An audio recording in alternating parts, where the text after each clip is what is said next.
Kabanata 1701. Maling mga pamagat. Sa mas mababa sa isang oras. Ang mga headline sa internet ay nagbago ng maraming beses.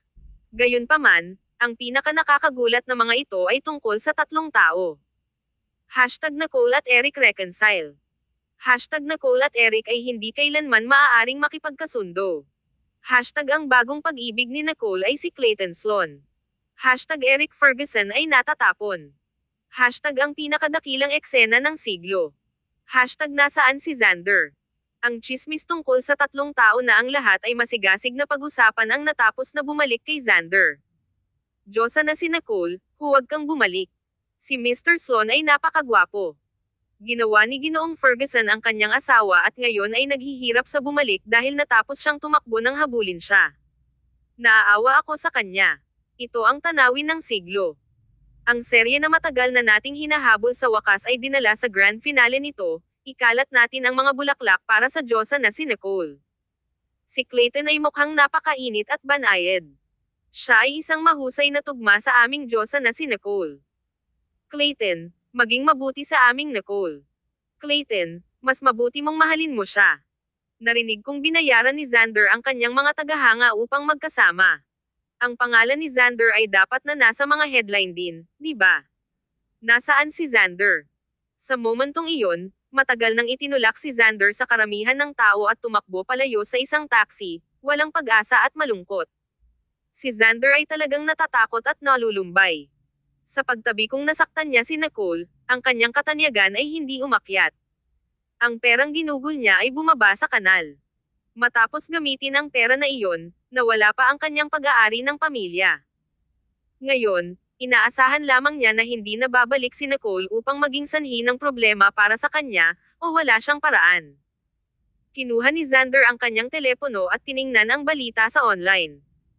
Sa wakas nakita niya ang kanyang pangalan sa ilalim. Hashtag nasaan si Xander.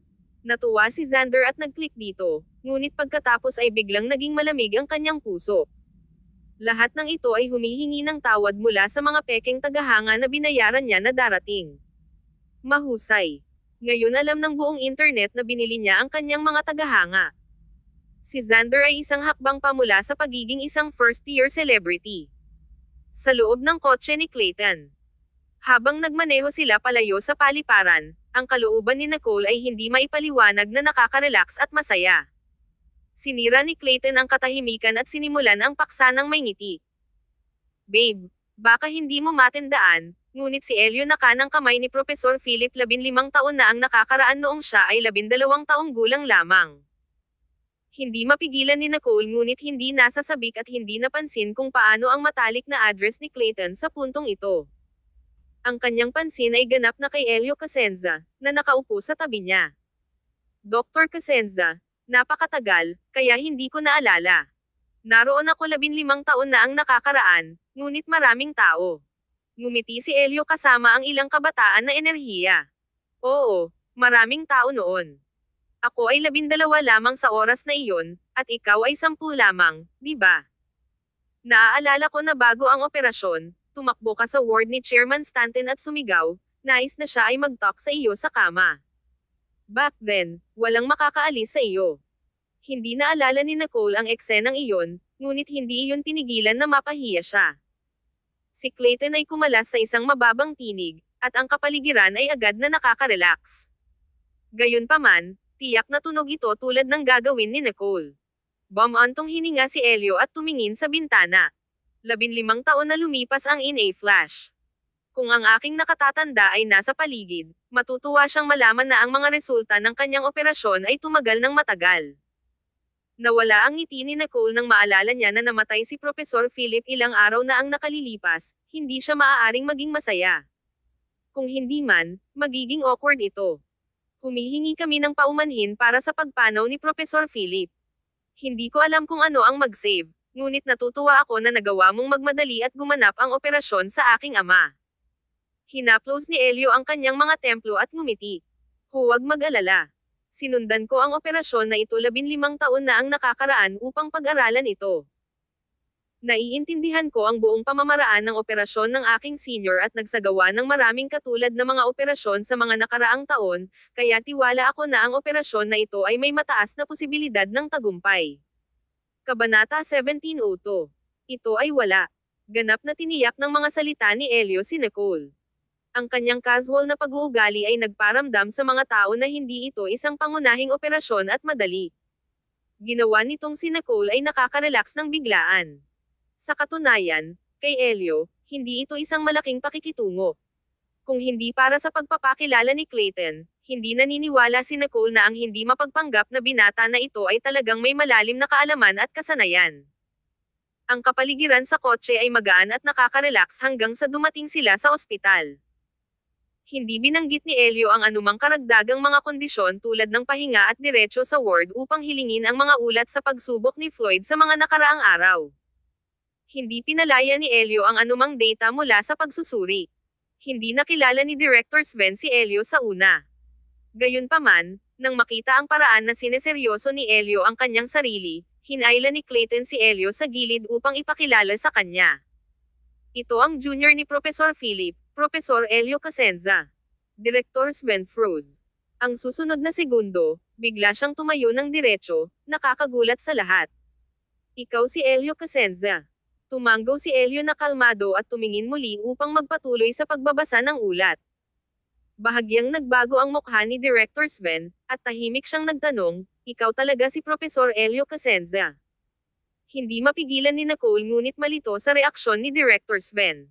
Saan nagmula ang magalang at maingat na hitsura ni Director Sven? Nakapagtataka ba si Elio? Ngumiti si Elio.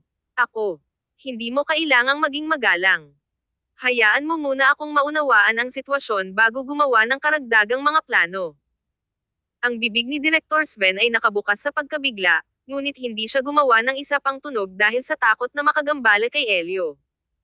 Maingat siyang umatras at umalis sa opisina bago dahan-daang huminga ng hininga. Tiningnan ni Director Sven ang nakakagulat na si Nicole at ang nakangiting Clayton pagkatapos ay umiling-iling.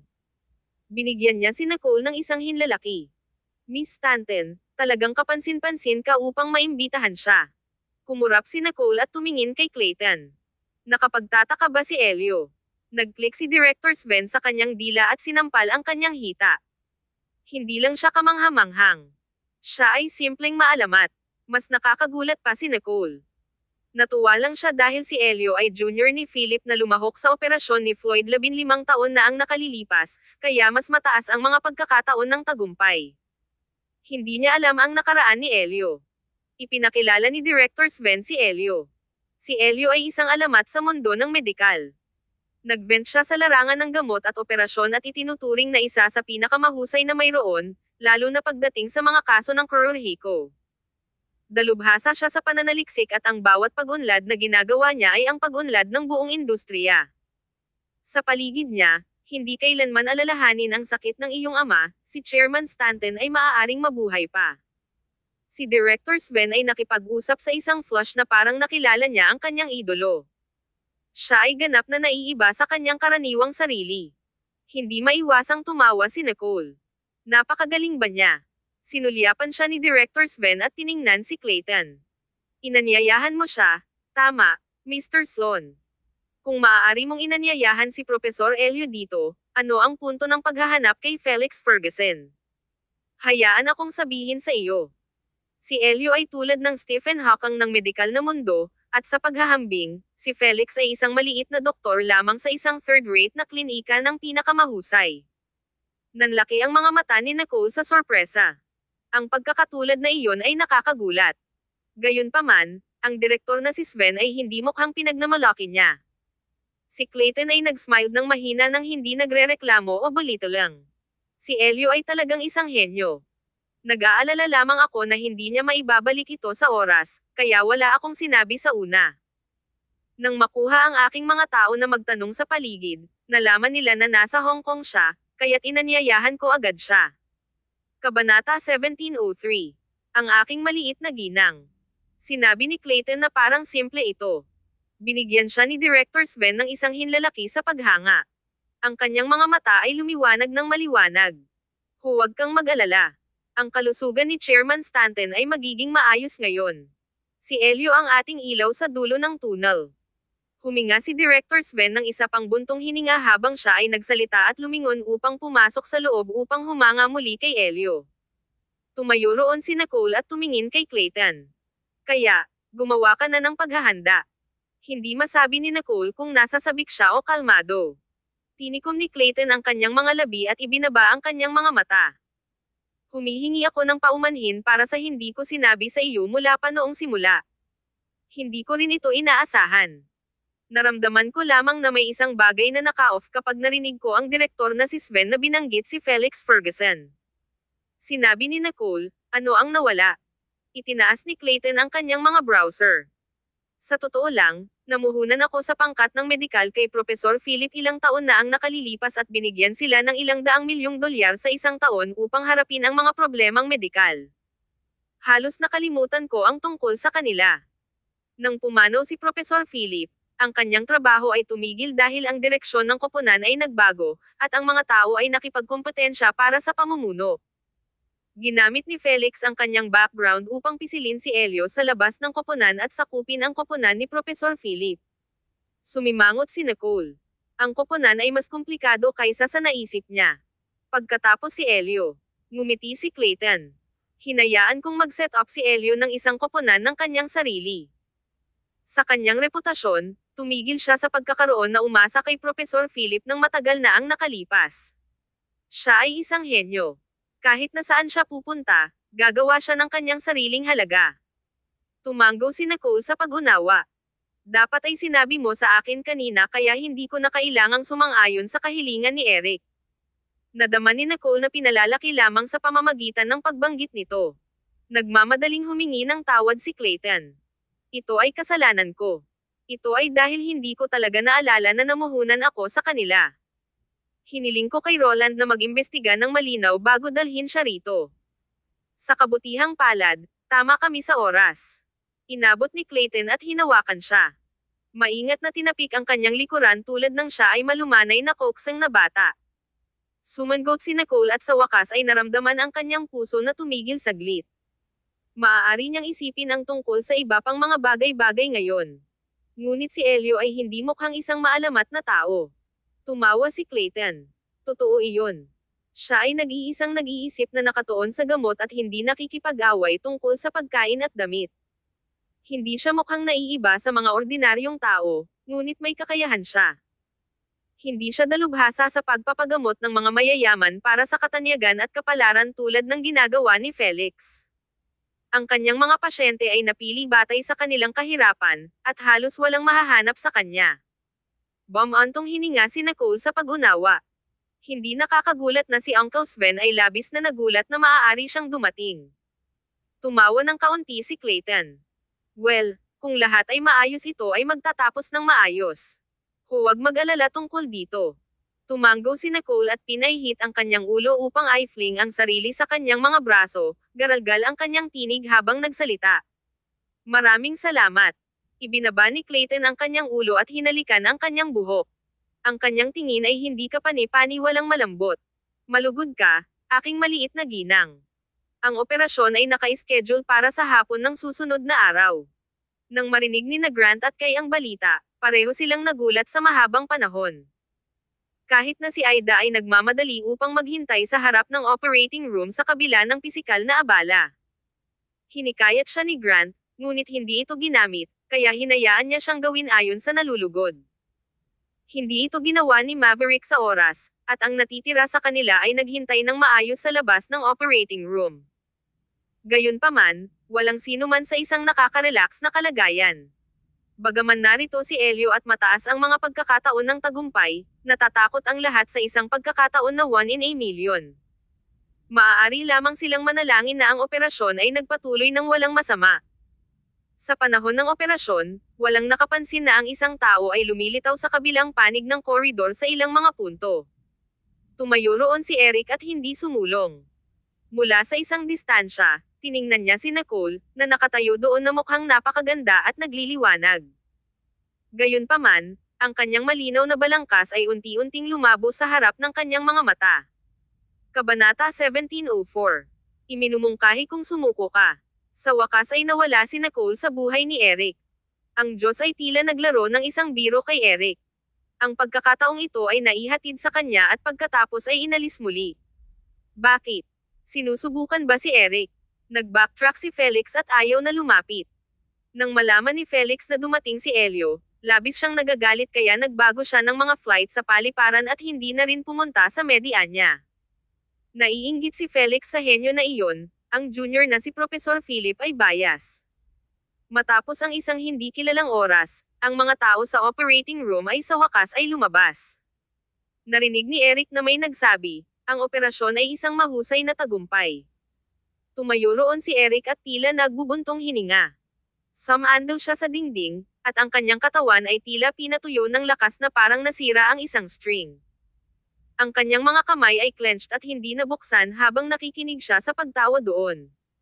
Sa huli, pinili niyang umalis sa kalungkutan. Ano ang karapatan niya upang lumitaw sa harap ni Nicole? Nang lumabas si Eric, ang araw ay maliwanag na nagniningning sa labas.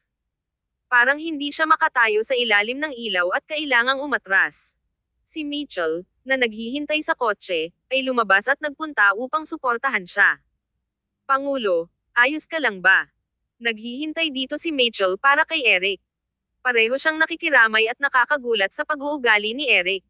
Umiling-iling si Eric at sumakay sa kotse na may ekspresyon na glum. Ipinikit niya ang kanyang mga mata at sumandal. Itinikom ni Mitchell ang labi niya. Babalik ba tayo sa opisina? Sinabi ni Eric, bumalik sa Imperial Gardens. Ito ay ang bahay ni na Eric at Nicole noong sila ay mga bagong kasal.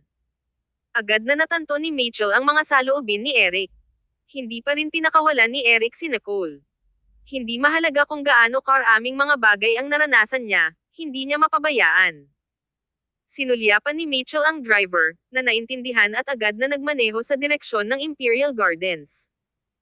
Mula pa nang bumalik si Eric mula sa Timog Silangang Asya, ikinulong niya ang kanyang sarili sa Imperial Gardens ng maraming araw, umiinom ng kanyang sarili sa isang stupor. Parang ibang tao siya noong mga araw na iyon.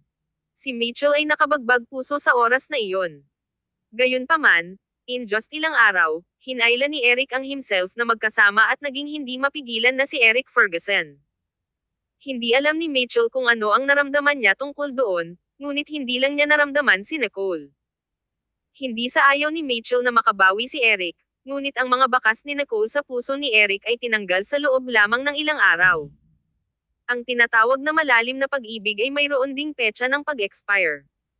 Gayunpaman, sa katayuan ni Mitchell, hindi na niya masabi. Maaari lamang panoorin ni Mitchell si Eric na nahuhulog sa pagtatangi sa sarili. Sa Imperial Gardens, personal na ipinadala ni Mitchell si Eric sa pintuan. Umupo si Eric sa sofa at tumingin sa paligid ng lahat ng pamilyar. Inaasahan niya ang pagbabalik ng babaeng iyon mula pa sa simula at hindi binago ang pag-aalsa ng mga kasangkapan. Gayunpaman, hindi na muling lumakad si Nicole dito. Inilagay ni Eric ang kanyang mga kamay sa kanyang mukha. Siya ay nakapaloob sa kadiliman. Mahirap itago ang kanyang kalungkutan. Hindi umalis si Mitchell. Pangulo. Nanatiling tahimik si Eric. Bumantong hininga si Mitchell at nagtipon ng sapat na lakas ng loob upang magsalita. Pangulo, kahit na may ilang mga bagay na alam kong hindi ko dapat sabihin, gusto ko pa ring sabihin sa kanila. Wala siyang pakialam sa reaksyon ni Eric at direktang nagsalita. Alam ko na ang iyong damdamin para kay Miss Stanton ay malalim at seryoso, at hindi maihahambing sa iyo si Clayton. Eric paused and nag-choke ng isang hikbi ngunit hindi tumugon. Nagpatuloy si Mitchell, ngunit nais ko pa ring payuhan ka na sumuko. Kahit gaano man katindi ang iyong damdamin, ang nakaraan ay hindi mabubura. Magiging maayos kung ang mga kaaya-aya na alaala, ngunit ang iyong mga alaala kasama si Miss Stanton ay napuno ng kalungkutan. Talagang gaganapin ito ni Mitchell sa loob ng mahabang panahon bago sabihin ito. Maaaring hindi siya mahalin ni Clayton tulad ng ginagawa mo, ngunit mayroon lamang silang mga masasayang alaala, kaya't ihinto ang pagiging labis na paghuhumaling kay Miss Stanton. Si Eric ay tahimik na bago siya nagsalita sa isang mabagsik na tinig. Iniisip mo rin na hindi ako karapat-dapat, di ba? Kabanata 1705. Hindi mo pa siya pinapaboran. Binuksan ni Mitchell ang kanyang bibig. Ang lahat ng mga pagpipilian na ginawa mo ay makatuwiran at tama, ngunit hindi kailangan ni Miss Stanton. Tumahimik si Eric at hindi gumalaw. Greeted ni Mitchell ang kanyang ngipin. Pangulo, hindi mo pa pinapaboren si Miss Stanton, kaya bakit ka masyadong nagpapatuloy? Kung ano ang hindi alam ni Mitchell na ang dahilan kung bakit nais ni Eric na samantalahin ang pagkakataong ito upang ituloy muli si Nicole. Paano makompromiso si Nicole sa isang taong sinamantala ang kanyang mga paghihirap? Si Nicole ay makakakuha lamang ng higit na pagtanggi ni Eric. Kung nais ni Eric na mapagan ang kanilang relasyon, dapat niyang gawin ang inisyatibo upang hayaang dumating si Felix upang gamutin ang sakit ni Floyd. Gayunpaman, hindi ginawa ni Eric. Ang pagkakataon ay nasa harap niya, ngunit itinapon ito ni Eric. Hindi nagsalita si Mitchell. Ito ay parang pinilit ni Eric ang kanyang sarili sa isang patay na pagtatapos at hindi na maaaring lumingon. Tumayo roon si Mitchell at nakikita ang mga ugat sa leeg ni Eric. Sa paningin ng tulad ng isang marupok na Eric, halos hindi na siya makapagsalita pa. Sinabi ni Eric sa isang malalim na tinig, "Hindi ko talaga ito matatanggap. Bakit na ibalik si Keith ang kanyang ex-wife, ngunit hindi ko magagawa?" Tinikom ni Mitchell ang labi niya. Sapagkat ang asawa ni Ginoong Ludwig ay wala ng ibang pupuntahan, ngunit si Miss Stanton ay may hindi mabilang na mga landas sa kanya. Kahit na ginawa mo rin katulad kay Ginoong Ludwig at pilit na nakuha ni Miss Stanton na buntis, sa palagay mo ba na si Miss Stanton ay masunurin na mga anak sa sanggol tulad ni Miss Lehman? Hindi. Kahit sino ay maaaring, ngunit hindi si Nicole. Si Nicole ay labis na ipinagmamalaki at tiwala. Hindi lamang si Nicole ay hindi sumasang-ayon, kung gumawa si Eric ng ganyan, ang Ferguson Corporation ay haharapin din ng isang krisis.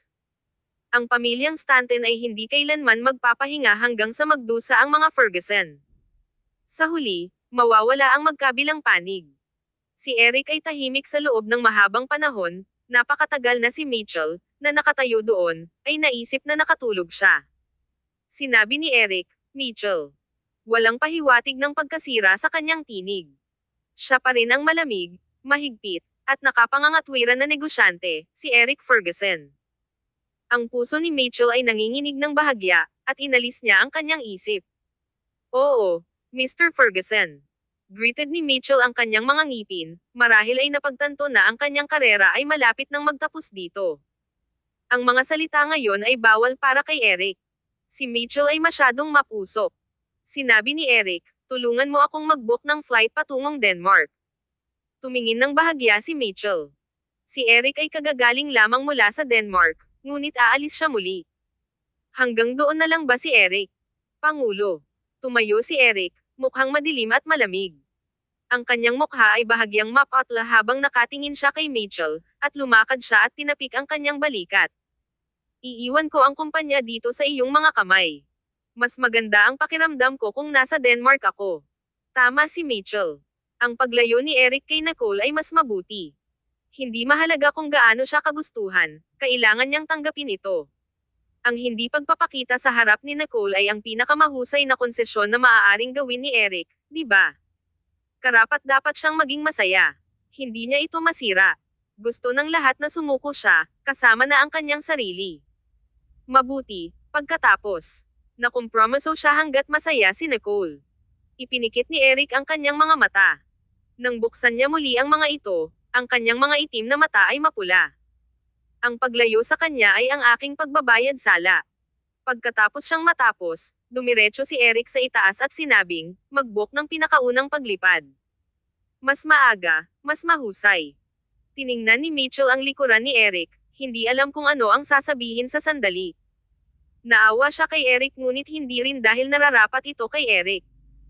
Gayunpaman, bagaman nararapat ito kay Eric, napakarami ng kanyang mga tendencies na halo-halong sa kanyang pag-ibig.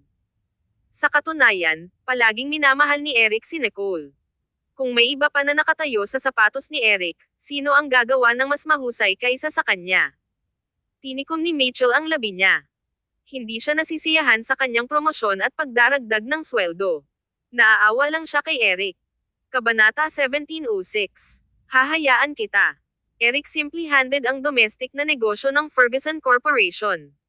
Kahit na marami pang iba ay mas mahusay kaysa sa Mitchell, walang sino man ang mas matapat kaysa sa kanya. Mas mahalaga, si Mitchell na nasa posisyon na iyon ay hindi lilikha ng anumang salungatan sa Stanton Corporation. Makasarili din na naisip ni Eric na maaari niyang malaman ang higit pa tungkol sa mga saloobin ni Nicole tungkol sa kanya sa pamamagitan ni Mitchell. Kahit na medyo naiinggit siya kay Mitchell. Si Eric, na tila may lahat, ay nagseselos sa isang katulong lamang. Bago sumakay sa eroplano, nagpadala si Eric ng isang text message, pinatay ang kanyang telepono, at umalis. Samantala, sa ospital, ang operasyon ni Floyd ay matagumpay, ngunit hindi pa rin siya nagkamalay. Gayunpaman, ang lahat ay malinaw na nasa sabik. Dahil sa mahabang paghihintay, si Ida ay sobrang pagod at bumalik sa pahinga. Si Grant ay nakikipag-usap kay Elio tungkol sa pagbawi. Masayang-masaya si Kay na tumakbo siya sa ward ni Floyd at hinalikan ang kanyang ama ng maraming beses bago siya kinaladkad ni Director Sven. Nicole and Clayton were eating. Upang maging tumpak, si Nicole ang kumakain dahil hindi siya kumain at natulog ng maayos sa loob ng maraming araw. Ang lahat ng isang biglaang, gutom at pagod ay sumabog sa kanya. Pinilit siya ni Clayton na kumain ng isang masustansyang pagkain, ngunit mas kinain niya, ang hungrier para sa kanya. Kumain ng dahan-dahan, walang makikipag-agawan sa iyo. Dahan daw ang pinunasan ni Clayton ang kanyang bibig ng isang tisyo, at ngumiti si Nicole ng mahina. Gusto ko ng sopas. Si Clayton ay walang pagpipilian kundi ang maglingkod sa kanya ng isang mangkok ng sopas. Ang telepono sa tabi ng kamay ni Nicole ay naiilawan sandali. Ito ay isang papasok na text message. Si Nicole ay nag-click dito upang makita ang isang hindi ligtas na numero na may isang pangungusap lamang. Pinapayagan kita. Inaasahan kong mamahalin ka ng walang pasubali sa natitirang bahagi ng iyong buhay. Hindi maipaliwanag, tila alam ni Nicole kung sino ito. Ang salitang, minamahal ng walang pasubali, ay agad na made her eyes string. Ang susunod na segundo, agad na binura ni Nicole ang text message at kumilos na parang wala siyang nakita. Ibinigay ni Clayton ang sopas. Mag-ingat, mainit. Kumuha lamang ng ilang mga sips. Natatakot ako na ang iyong tiyan ay hindi makayanan ang lahat ng pagkain na ito. Mabait at matyaga ang boses niya habang hinikayat siya. Ngumiti si Nicole. Ang maliit na yugto ngayon ay tila mahalaga. Napangiti dito si Nicole. Okay. Napakasarap mo, Mr. Sloan. Siya ay nagbulong sa isang maliit na boses. Tumingin si Clayton sa kanya na walang magawa. Sa susunod na segundo, biglang nadama ni Nicole ang kanyang tiyan na nag-flip, at parang pagsusuka. Sapat na, kahit anong sinabi ni Clayton. Nagbago ang mukha ni Clayton, at agad niyang inilagay ang kanyang mga kamay sa harap niya. Gusto niyang mahuli ang kanyang pagsusuka gamit ang kanyang mga kamay. Nang makaramdam siya kay Nicole, hindi niya alam kung ano ang sasabihin. Si Clayton, ang germaphobe, ay maaaring gawin ito para sa kanya. Bigla niyang naramdaman ito kung ano ang kagaya ng pag-ibig ng walang pasubali.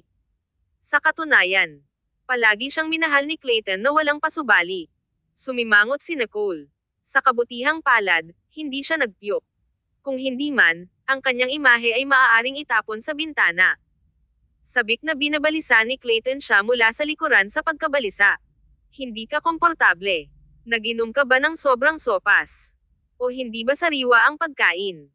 Makakakuha ako ng isang tao na gumawa ng bago kaagad. Ngumiti si Nicole at binawi ang kanyang lakas na parang walang nangyari. Kalimutan mo na. Malamang kumain ako ng sobra. Huwag mag-order ng mas maraming pagkain. Busog na ako ngayon. Huminga ng hininga si Clayton, bakit hindi ko hiniling si Director Sven na bigyan ka ng isang pag-check-up? Agad siyang pinigilan ni Nicole. Hindi. Gusto mo bang malaman ng lahat na kumain ako ng sobra kaya gusto kong samuka? Tiyak na tatawa si Kay kay Nicole sa isang buong taon. Tumawa si Clayton. Fine. Wala akong sasabihin. Gusto mo ba ng tubig? Tumanggo si Nicole. Nagligpit si Clayton sa nasa mesa, nagpunta upang hugasan ang kanyang mga kamay, at bumalik. Gusto mo bang matulog? Gisingin kita kapag gising ang tatay mo. Kabanata 1707. Brother and sister in fighting. Umiling-iling si Nicole at nagpupumilit na tipunin ang kanyang mga espiritu. Hihintayin ko si tatay na mag-wake dahil gusto ko muna siyang makita ako. Hindi ko hayaang talunin ako ni Kai. Hindi maintindihan ni Clayton ang kakaibang pagbubuntis sa pagitan ni Nicole at Kai. Matapos magising si Floyd, binigyan ni Elio Casenza ang pamamaraan ng paggamot sa ospital ni Floyd at umalis. Hindi man lang alam ni Nicole kung kailan umalis si Elio. Hindi ko pa siya pinasalamatan ng maayos. Dapat ko siyang tretuhin sa isang pagkain o bigyan siya ng pondo para sa kanyang pananaliksik o isang bagay. Si Nicole ay nagdadalamati kay Clayton. Sinabi ni Clayton, huwag kang mag-alala. Trinato ko siya ng mabuti. Mayroon siyang ibang pasyente na dadaluhan at hindi maaaring magtagal sa malayuhan. Tumanggo si Nicole. Ang kanyang mga problema sa lalong madaling panahon ay lumayo dahil nagising si Floyd. Sa sandaling binuksan ni Floyd ang kanyang mga mata, wala siyang oras upang magdalamhati sa buhay nang iling siya ni Kai hanggang sa nahihilo ang kanyang ulo. Galit na galit si Floyd na naging mabigat ang kanyang paghinga. Ikaw maliit na brat. Natatakot ka ba na masyadong mahaba ang buhay ko? Si Kai ay lumapit sa kanya ng buong buo. Tatay, nag-aalala lang ako sa iyo. Pinaihit ni Nicole ang kanyang mga mata, pagkatapos ay kinuha ang kamay ni Floyd at tinapik ito. Tatay, ano ang pakiramdam mo? Kung hindi maganda ang pakiramdam mo, tatawagan ko ang doktor. Binuksan ni Floyd ang kanyang mga mata at nakita ang mga pulang mata ni Nicole mula sa pag-iyak ng labis at nagdadalamati. Lil-En, ikaw pa rin ang pinakamahusay. Tumanggo si Nicole. Ang mga sulok ng bibig ni Kai ay umiikot. Hindi siya lumapit ng malapit upang ipakita kay Floyd ang kanyang pula at luhan na mga mata. Tatay, sumigaw din ako. Noong nasa operasyon ka at kahit na matapos ang iyong operasyon, patuloy akong umiiyak. Hindi ako umarkila ng isang tagapag-alaga at pinangangalagaan ka ng personal. Malamig na sumimangot si Floyd. Palagi kang mahusay sa pag-arte, kaya sino ang nakakaalam kung talagang umiiyak ka o pekeng umiiyak? Ang mukha ni Kai ay gumuho habang nakatingin kay Floyd, tinatakpan ang kanyang bibig sa kalungkutan. Dad, you're going too far. I'm devastated. Narinig ni Grant ang ingay at pumasok sa ward, pagkatapos ay walang pasensya na kinaladkad si Kai sa gilid. Shush! Sinabi ng doktor na kailangang mabawi ni tatay sa kapayapaan. Si Kai ay hindi naglakas loob na pukawin ang isang pag-aalsa sa harap ni Grant, maaari lamang na maupo si Kai sa likuran ni Nicole at ikulong. Naglakad si Grant at hinawakan ang kanyang noo. Tatay, kailangan mong sabihin sa amin kung hindi maganda ang pakiramdam mo. Tumanggo si Floyd at tiningnan ang kanyang panganay na anak. Maaaring hawakan ni Grant ang lahat sa kanyang sarili kalmado at mature. Si Grant ay talagang kahawig ni Floyd. Nagtrabaho ka ng husto. Nakita ni Floyd ang mga mata ng pula ni Grant at alam na hindi siya dapat magpahinga ng maayos sa mga nakaraang araw. Si Grant at Kai ay dalawang magkakaibang mga personalidad.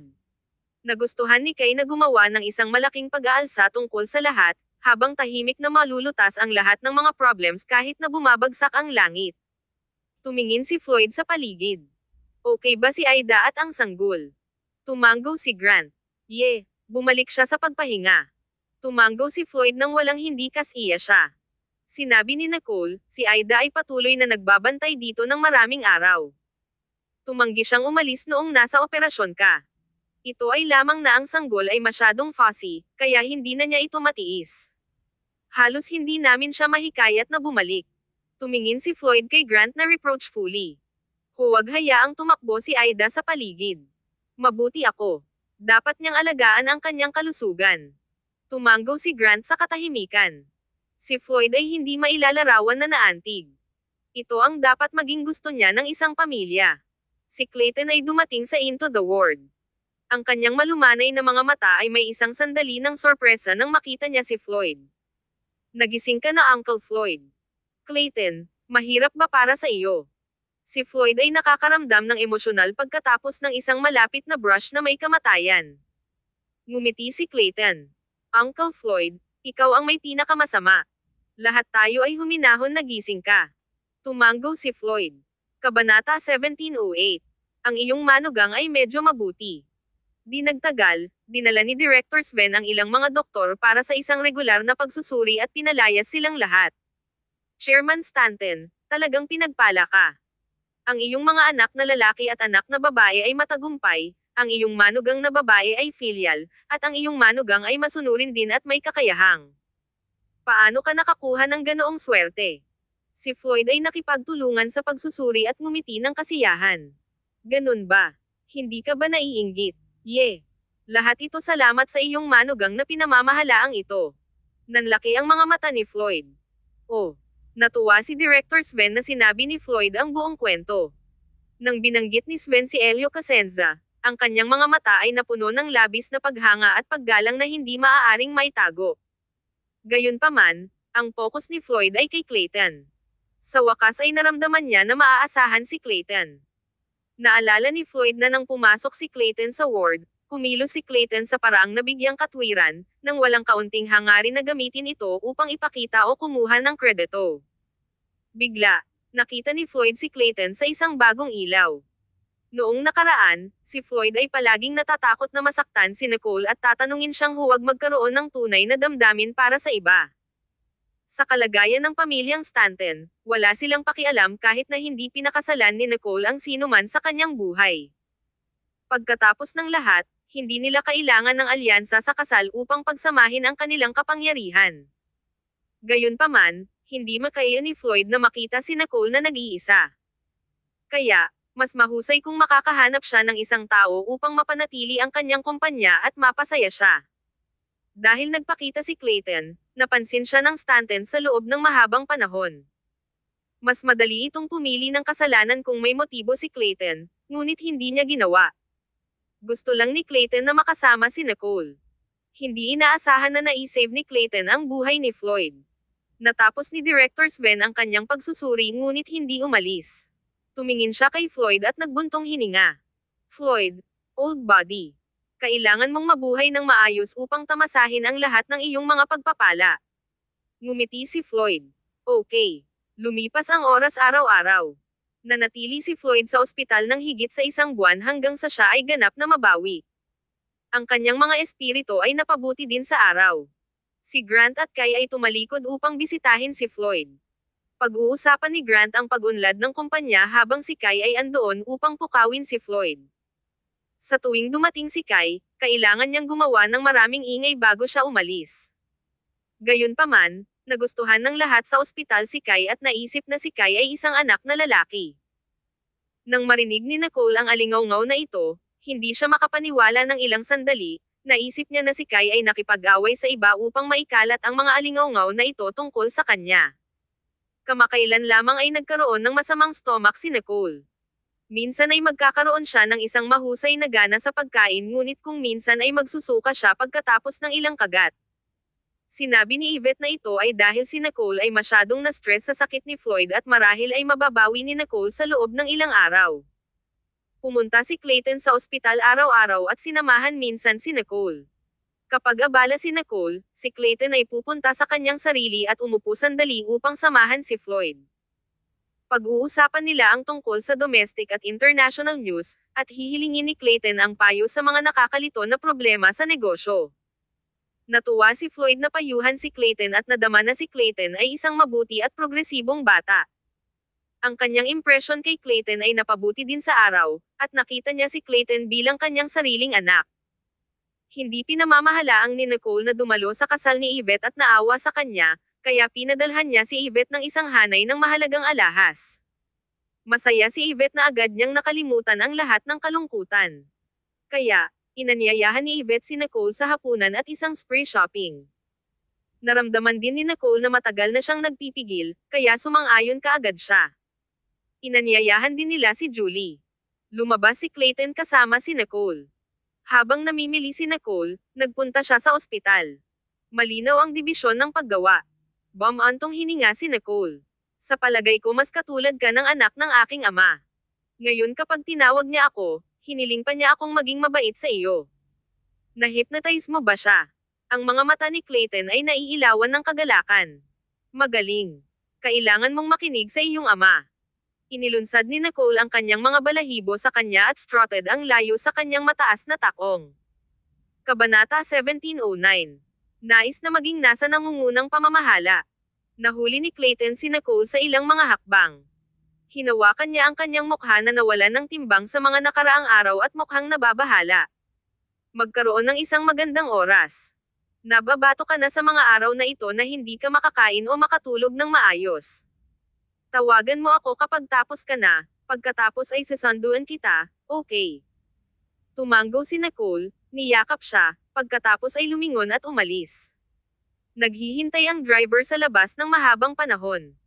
Ngumiti si Clayton at pinanood ang kanyang pag-iwan bago siya tumalikod upang magmaneho palayo. Si Yvette ay ikinasal for a while, ngunit siya ay nasa napakataas na espiritu, at marami siyang chubbier kaysa dati. Sina Nicole at Julie ay halos magkakasukat sila Yvette, at ang dalawa sa kanila ay sinasadya na nagpalitan ng hitsura. Sinabi ni Nicole, nabuhay mo ang magandang buhay bilang boss lady, ha? Sinabi ni Julie, hindi lamang mabuti, sa palagay ko ay sobrang pampalusog, sinusubukan ba ni Lance na patabain ka? Si Yvette ay mukhang dumbfounded at agad na hinawakan ang kanyang mukha. OMG! Talaga! Tumawa si Julie sa gilid. Pumunta ako sa kanyang kasal at pinarangalan na matanggap ang kanyang palumpon na sinasadya niyang hinimas sa aking kamay kasama ang napakaraming iba pang mga kababaihan na nanunood. Itinaas ni Yvette ang isang kilay. Natatakot lang ako na hindi ka makapag-asawa. Tumawa si Nicole. Kung alam ko, dapat kong makuha ang ikatlong kapatid na lalaki upang pumunta. Inilunsad ni Julie ang mga mata kay Nicole. Halika, wala ka doon. Kaya paano siya makakapasok? Bukod, mayroon lamang akong isang araw. Ang tatlong kababaihan ay dumating sa isang lokal na kainan, na kung saan ay ang kanilang lihim na base.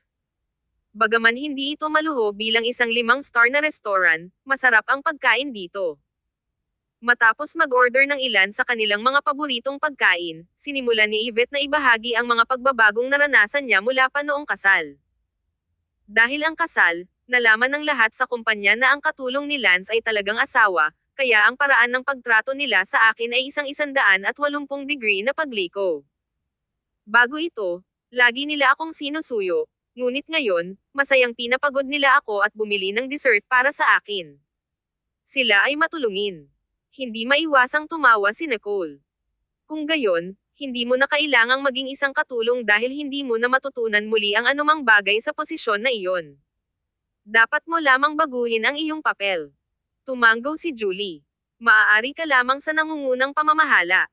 Si Yvette ay nagpout at sinabing, natatakot ako na medyo mahirap. At least bilang katulong ni Lance, hindi ko hahawakan ang mga interes ng pamilyang Sheldon. Kung nasasangkot ako sa kanilang nangungunang pamamahala, natatakot ako na akusahan nila ako ng overstepping ang aking mga hangganan. Kahit nakasal kami, ang aming Sheldon Corporation at Quimby Corporation ay malinaw na nahahati sa walang dahilan.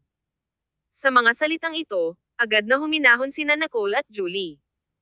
Ito ay lumiliko na ang seemingly maliwanag at kamangha-manghang pag-aasawa ay hindi masisira. Napakaraming mga bagay na isinasaalang-alang, kaya si Yvette ay kailangang maging maingat at mahiyain. Sa huli, ang pag-aasawa ni Yvette at Lance ay isang alyansa sa negosyo at walang kinalaman sa damdamin. Bumantong hininga ang tatlong kababaihan. Ayaw ni Yvette na mag-isip ng labis tungkol sa mga walang saysay na bagay, kaya't iniwas niya ang kanyang kamay at kumapit na baso sa kanila gamit ang soda sa harap niya. Well, huwag nating isipin iyon. Ako pa rin ang magiging CEO kung babalik ako sa Quimby Corporation. Sa palagay mo ba wala akong matutunan sa ilalim ng kamao ng bakal ng aking ina? Sinulyapan ni Julie si Nicole at tumanggo. Totoo iyon. It's just that Tia Quimby at Lance ay may iba't ibang mga pamamaraan. Lalo na dahil ginamit ni Lance ang ganoong maikling panahon upang umupo sa kanyang posisyon bilang malaking boss ng sentral na rehiyon, ang kanyang kakayahan ay dapat na maging natitirang mabuti kung maaari mong malaman kahit kalahati ng kanyang mga kasanayan. Kabanata 1710. Imposibleng mabuntis. Tumahimik si Yvette at nagkibit-balikat, well, huwag nating kalimutan na ang dahilan ng kumpanya ni Lance ay mahusay na si Nicole ay ganap na nadurog ang kanyang nemesis, ang Harrison Corporation kung hindi man ay hindi nangunguna si Lance ng maaga. Nag-isip si Nicole ng ilang segundo bago magsalita ng basta-basta. Sa kakayahan ni Lance, kahit na wala ako, ang Harrison Corporation ay naging lipis na, kaya't ilang oras lamang bago malampasan sila ni Lance. Tama si Julie. Kung mayroon kang pagkakataon, mas mahusay na manatili sa tabi ni Lance upang matuto mula sa kanya. Itinaas ni Yvette ang kilay niya. Well, huwag nating pag-usapan iyon. Anyway, talagang hindi ako maaaring maging isang malakas na karera ng babae kahit gaano pa ako matutunan. Ako ay nagpapasalamat sa Diyos hanggat ang Quimbay Corporation ay hindi na bangkarote sa aking mga kamay. Dumating ang waiter upang maglingkod sa pagkain, at ang lahat ay agad na nais na maghukay dahil ang pagkain ay mukhang masagana. Ang restoran na ito ay napakapetit burgeo, tahimik, at natatangi. Ang ilang mga screen ay humarang sa mga tao na makita ang kanilang booth mula sa labas, ngunit madali nilang makita ang sitwasyon sa labas. Bumantong hininga si Julie at maligaya na kinuha ang kanyang tinidor. Ako ay maghuhukay. Kumakain ako ng tanghalian sa lunchboxes sa set kamakailan na malapit na akong masuka. Hindi maiwasang tumawa si Yvette. Si Kai ay masyadong walang pag-asa, di ba? Hindi kanya binisita sa set. Umiling-iling si Julie. Hindi ko siya pinayagan na dumating dahil maaantala lamang niya ang schedule ng pag-film dahil natatakot sa kanya ang direktor. Sinabi ni Nicole, ang aking ikatlong kapatid ay abala sa pag-aalaga sa aking ama sa ospital. Inaasahan kong sinusubukan niyang sadyang galitin ang aking ama. Sa mga araw na ito, natanggap niya ang ilang mga pagbugbog. Hindi mapigilan ni Julie na ngumiti. Narinig ko siyang nagreklamo tungkol dito. Nagreklamo siya ng labis at nagpabuntong hininga sa pagbanggit nito. Gusto talaga ni Nicole na tumawa ngunit hindi. Hindi talaga alam ni Kai kung paano siya namatay. Uminom si Nicole ng isang paghigop ng tubig at malapit nang kumain ng sweet and sour na mga buto-buto. Gayunpaman, nang kumuha siya ng isang whiff ng suka, bigla niyang nadama ang kanyang tiyan, at ang pagnanais na kumain ay agad na nawala. Iyon ay hindi komportable na pakiramdam ng regurgitation ilang araw na ang nakalilipas muli. Tinakpan ni Nicole ang kanyang bibig, tumingin sa malayo, at tumakbo sa banyo. Sina Julie at Yvette ay naiwan, at magkatinginan sila sa isa't isa. Binuksan ni Yvette ang kanyang bibig. Hindi siya buntis, tama ba ako? Tinikom ni Julie ang kanyang mga labi at kinurot ang kanyang kilay sa pagdududa. Si Nicole ay hindi nagsusuka ng anuman, at nawala ang pakiramdam na iyon. Naisip niya na mayroon pa rin siyang kakulangan sa tiyan mula sa huling oras. Hinugasan ni Nicole ang kanyang mga kamay at muling hinugas ang kanyang bibig bago bumalik sa kanyang upuan. Bakit hindi kayo kumakain? Ang dalawang kababaihan sa harap niya ay nakaupo doon na nakatingin sa kanya na may namumula na mga mata at pinapanood siya sa bawat galaw. Walang magawa si Nicole at sinabing, mayroon akong isang nagagalit na tiyan. Tinikom ni Yvette ang kanyang mga labi at maingat na tanong. Hindi ka talaga buntis. Ang katawan ni Nicole ay tumigas ng bahagya. Ang kaisipang iyon ay sumabog sa kanyang isip, ngunit mabilis itong tinanggal. Walang paraan na buntis ako. Itinanggi ito ni Nicole ng may katiyakan. Palagi kaming nag-iingat.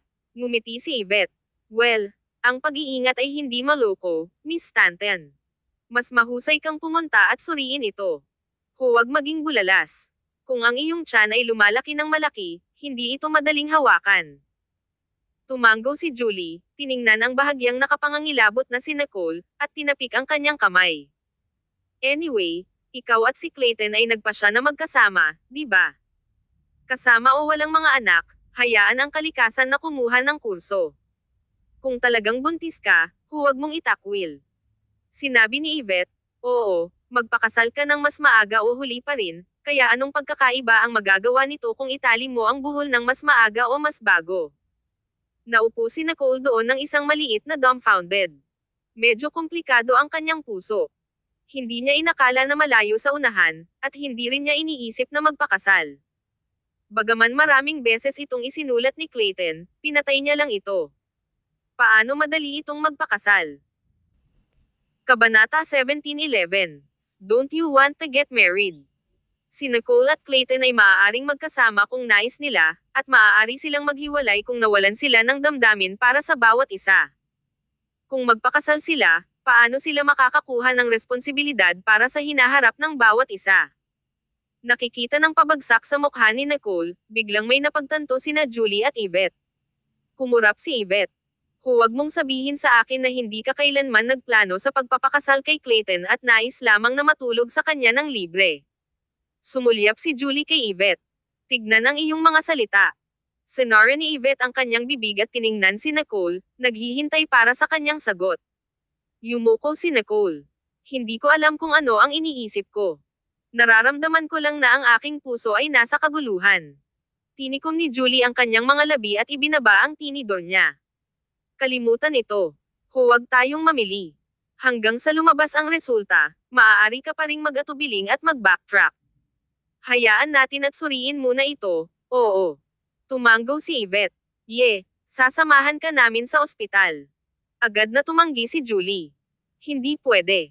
Sa pagkakakilanlan ni Nicole, sa sandaling pumunta siya sa ospital, malalaman ng buong mundo, kung gayon ano ang magagawa niya. Si Yvette ay tahimik at walang maisip. Sinabi ni Julie, pumunta tayo sa parmasya upang bumili ng isang pagsubok sa pagbubuntis. Tumanggo si Nicole.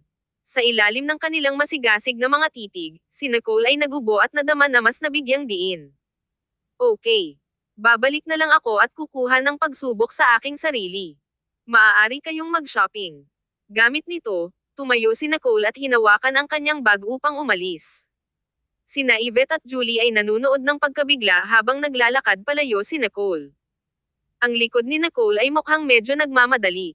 Kinurot ni Yvette ang kanyang kilay. Natatakot ba si Lil-En na malalaman natin? Kalmadong nagsalita si Julie. Hindi niya nais na malaman. Kailangan mong maunawaan na marahil ay gusto niya ito dahil na-trauma siya sa kasal. Tama. Lahat ito ay dahil sa mapahamak na Eric na iyon. Si Yvette ay walang mga kwalifikasyon tungkol sa pag-iikot sa salarin. Hindi tinawag ni Nicole ang kanyang driver upang kunin siya. Sa halip, lumakad siya sa sulok ng kalye at nakarating sa isang parmasya. Para bang nakalaan ito. Nag-atubiling si Nicole. Ang kanyang mga mata ay nasa isang labi. Ito ang kauna-unahang pagkakataon na siya ay bumili ng isang bagay na awkwardly. Medyo nakakahiya ito. Isang matandang ginang ang namamahala sa parmasya. Ni-100 ni Nicole na gusto niya ng isang pagsubok sa pagbubuntis, at ang matandang babae ay kumuha ng isang dosenang mga tatak mula sa ilalim na stand para makapili si Nicole. Subukan ang ilang higit pa. Ito ay magiging mas tumpak sa ganoong paraan. Kumbinsido si Nicole at binili ang isa sa bawat isa sa mga dosenang tatak na magagamit. Ngumiti ang matandang ginang habang pinupuksan niya ang mga iyon para kay Nicole at magalang na pinalayo siya.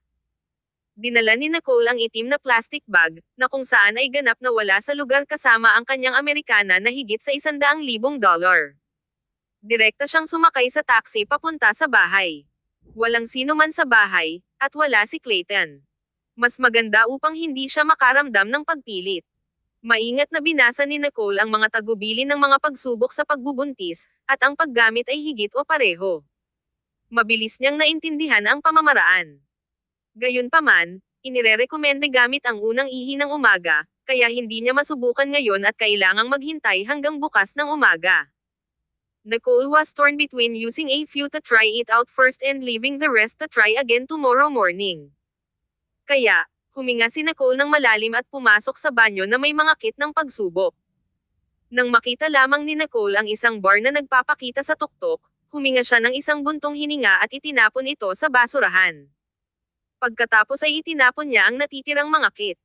Inisip ni Nicole na hindi na kailangang subukan ang lahat na dapat na labis siyang nababahala. Lumabas siya na nakaka-relax at nakasuot ng maskara sa mukha.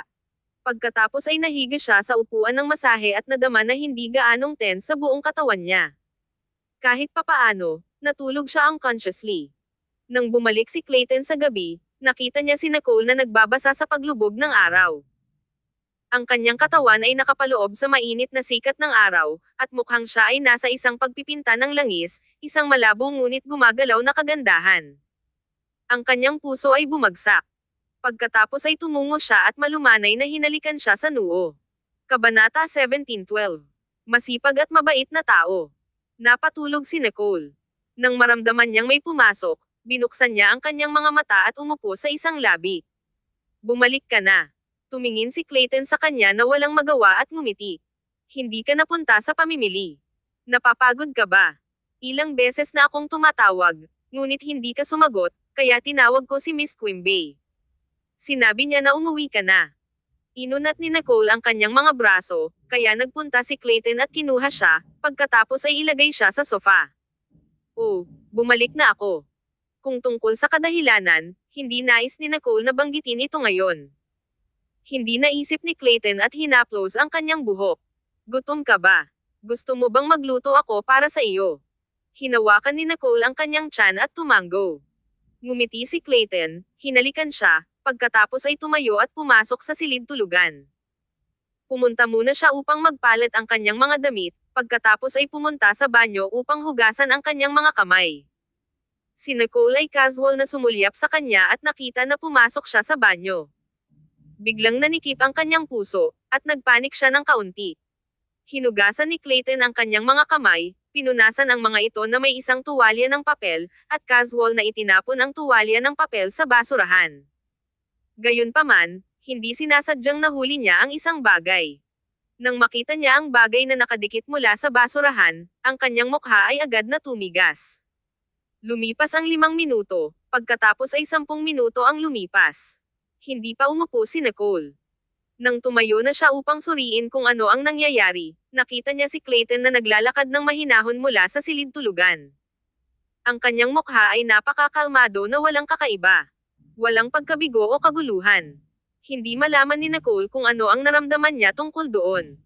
Hindi pa rin siya buntis, kaya tiyak na wala siyang sasabihin. Ngumiti siya. What took so long? Tumingin si Clayton sa kanya ng ilang segundo, pagkatapos ay mabilis na ibinaling ang kanyang tingin. Iniisip ko lang kung ano ang lutuin. Napabuntong hininga si Nicole. Up to you, I can eat anything. Umikot si Clayton at pumunta sa kusina. Maya-maya pa lamang bago narinig ni Nicole ang mga ingay na nagmula sa kusina. Tinikom ni Nicole ang kanyang mga labi at agad na nakahanap ng pelikula na mapapanood. Halfway sa pamamagitan nito, nadama ni Nicole na nababato at nagpunta sa study room upang mabasa ang ilang mga dokumento. Napakaganda na sumali si Kai sa kumpanya. At least, hindi na kailangan ni Nicole na magtrabaho ng overtime. Sa una ay nais lamang ni Kai na dumaan sa mga galaw, ngunit hindi pinahintulutan ni Logan at ng iba pang mga katulong ni Kai sa paghawak. Kailangang magulat sila sa lahat ng mga bagay, malaki o maliit, kay Kai. Sumunod sila sa pagkuha ng sagot mula kay Kai, at kung hindi niya sinagot ang kanilang mga tawag, pupunta sila sa ospital upang hanapin siya. Bilang isang resulta, si Kai ay napagod at maaari lamang masunurin na tanggapin ang lahat ng kanilang mga pag-aayos, kabilang ang pagtatrabaho sa overtime. Kaya, nang makita ni Nicole ang larawan na ipinadala sa kanya ni Kai na nagtatrabaho as huli ng gabi, binigyan siya ng isang malaking hinlalaki. Hindi nagsalita si Kai. Di nagtagal, dumating si Clayton at kumatok sa pintuan. Mainit at nakaka-relax ang boses niya. Babe, kakain na tayo. Sumagot si Nicole, pinatay ang computer, at naglakad palabas. Ang mga pagkain sa talahan na yan ay masungit na may maraming mga varieties, ngunit ang mga ito ay magaan na pagkain na hindi maanghang o madulas. Kahit na si Clayton ay karaniwang naghahanda ng pagkain na may malaking pag-aalaga, parang may naiiba ngayon. Ngumiti si Nicole at lumakad. Salamat, ang aking mabait at masipag na si Mr. Sloan. Ngumiti si Clayton at tumingin sa kanya. Don't even. Kumain tayo. Lahat sila ay iyong mga paborito. Tumanggo si Nicole. Hindi pa siya kumakain sa buong araw at sa wakas ay may gana. Gayunpaman, ilang kagat lamang siya. Bago niya matikman ang sopas ng spinach at hipon sa harap niya, ang kanyang tiyan ay churned, at ang pakiramdam ng regurgitation ay agad na sumulong. Nagbago ang mukha niya. Ibinaba niya ang mangkok at agad na tumakbo sa banyo. Ang mukha ni Clayton ay naging madilim. Nahuli niya siya sa ilang mga hakbang at malumanay na tinapik siya sa likuran. Ang kanyang mga paggalaw ay sapat lamang na magaan upang madama ang kanyang pag-iingat at pagkabagot. Pinahiran ni Nicole ang kanyang bibig, steadied her breath, at tinapik ang kanyang dibdib. Kabanata 17:13. Hindi magandang kalidad ng mga produkto. Sa salamin, nakita ni Nicole ang kanyang maputlang mukha at walang kulay na labi. Mukha siyang mahina. Inisip ni Nicole na baka siya ay may sakit. Hinawakan niya ang noo niya, ngunit hindi ito mainit. Ang mukha ni Clayton ay tense habang napansin niya ang kanyang ekspresyon. Hinawakan niya ang kanyang baywang gamit ang isang kamay habang kinuha niya ang tisyo sa kabilang banda upang matuyo ang kanyang pawis, kumilos ng dahan-dahan at maingat. Ano ang pakiramdam mo? Gusto mo pa bang magsuka? Ipinikit ni Nicole ang kanyang mga mata at umiling-iling. Pagkatapos ay isinakay niya ang kanyang buong katawan sa kanyang mga braso at nagsalita ng kaunting paghinga. Wala na akong lakas, ngunit nagugutom pa rin ako. Tinikom ni Clayton ang labi niya. Ang pag-aalala sa kanyang mga mata ay halata. Ang kanyang tinig ay mababa habang siya ay coaxed sa kanya. Gumagawa ako ng ilang oatmeal para sa iyo, okay? Tumango si Nicole. Kinuha siya ni Clayton at inilagay siya sa sofa, maingat na huwag hawakan ang kanyang tiyan. Gayunpaman, hindi napansin ni Nicole ang kanyang mga aksyon. Napaikit ang mga mata niya ng mahigpit. Ang kanyang mga binti ay nagpapahinga sa sofa, at siya ay mukhang tamad at komportable. Mabilis na niluto ni Clayton ng ilang oatmeal. Sa wakas ay pinamamahalaan ni Nicole sa tiyan ito at naibalik ang ilang sigla pagkatapos matapos ang isang mangkok. Naglinis lang si Nicole at bumalik sa silid tulugan upang magpahinga. Si Clayton ay nanatili sa silid-aralan hanggang sa huli na. Nang matulog siya, nakatulog na si Nicole, at she slept quite soundly. Ang kama sa tabi niya ay lumubog sandali. Si Nicole ay bahagyang may kamalayan na lumingon siya at pamilyar na inilagay ang kanyang kamay sa katawan ni Clayton. Ilang beses pa niyang hinawakan upang kumpirmahin kung siya bago siya makapagpahinga. Hinawakan ni Clayton ang kanyang wandering na kamay at tiningnan siya ng mahabang panahon sa kadiliman. Inisip ni Nicole na nakatulog siya, ngunit bigla niyang narinig na may tumawag sa kanya. Nicole. Sumagot si Nicole sa isang labi. Inilagay ni Clayton ang kanyang kamay ng marahan sa kanyang tiyan. Ito ay napakabanayad, tulad ng natatakot siyang takutin siya. Nagpatuloy siya, nais mo bang panatilihin ang batang ito? Napakatahimik ng gabi. Nagising si Nicole mula sa kanyang pagtulog dahil sa mga salitang ito. Binuksan niya ang kanyang mga mata at nababagay sa dimness ng silid. Tiningnan niya ang kanyang maliwanag na mga mata na nakatingin sa kanya at naghihintay para sa kanyang sagot. Tinikom ni Nicole ang kanyang mga labi at kinurot ang kilay niya. Anong bata? Wala akong anak. May naiintindihan ba si Clayton? Ang boses ni Clayton ay mababa at bahagyang nabalisa. Nakita ko ito. Ang pagsubok sa pagbubuntis. Naisip ni Clayton, tinatanggihan pa niya ito. Mayroon bang ibang babae na dumating upang magamit ito? Namula si Nicole. Sa palagay ko nagkakamali ka. Kailangan mong basahin ang mga tagubilin upang maunawaan na ang isang bar ay nangangahulugang hindi buntis, at dalawa ay buntis. Malambot ang boses niya, ngunit may kumpiyansa siyang binigyan siya ng brief sa produkto. Hindi mapigilan ni Clayton ngunit pinakawalan ang isang ilaw na pagtawa at hawakan ang kanyang kamay. Alam ko, nagugol ko lang ito. Kung gayon bakit ka still? Tumahimik si Nicole at tinikom ang labi. Ito ay malinaw na isang bar. Saan nagmula ang bata? Nagsisinungaling ba siya? Sumimangot si Clayton at itinaas ang kanyang kamay upang ayon ang ilaw. Ang mainit na dilaw na ilaw ay isang maliit na masyadong maliwanag na nadama ni Nicole na medyo hindi komportable sa isang sandali, kaya inabot niya upang hadlangan ito. Pagkatapos, lumabas si Clayton na walang sapin at lumakad ng may isang bagay. Tiningnan siya ni Nicole na may kasuklam-suklam at nakasandal. Si Clayton, isang germaphobe, ay gaganapin ang pagsubok sa pagbubuntis sa kanyang kamay ng walang pag-aalaga sa kalinisan at maligaya na gestured sa harap niya. Tingnan. 2 bar ito. Ang titig ni Nicole ay lumipat sakit. Pinaikit niya ang kanyang mga mata at naisip na siya ay nagkamali. Ano ang nangyari? Nakakagulat, ito ay talagang 2 bar. Nanlaki ang mata niya sa pagkabigla. Nahihilo ang kanyang isip at blanko, at hindi niya alam kung paano gumanti. Malinaw niyang nakita na isa lang ang guhit ng sa bar kanina. Kabanata 17:14. Suriin ito. Tinikom ni Nicole ang kanyang mga labi at itinaas ang kanyang mga mata upang tumingin kay Clayton. Nagsalita siya ng may katiyakan. Ang bagay na ito ay nasira. Kapag binili ko ito, sinabi ng matandang ginang na mas mahusay na subukan ang ilang beses.